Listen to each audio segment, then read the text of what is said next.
छोट मोट भोले पगार हमर बा, बड़े बड़े लोग से जोगाड़ हमर बा।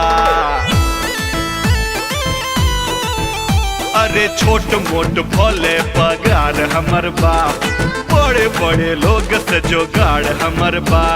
चोली में रोज रानी कैश धरबू, कैश धरबू, अरे रे रे कैश धरबू। हमसे बियाह कलो ऐश करबू।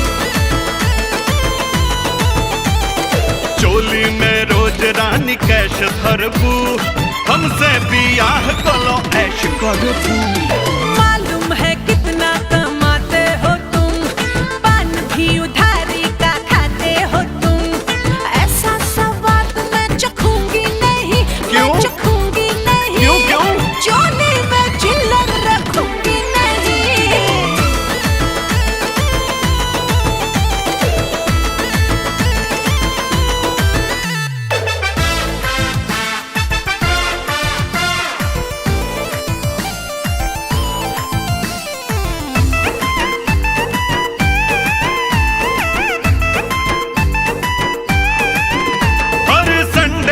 छुट्टी मनाइब, तोहे जूहू चौपाटी घुमाइब।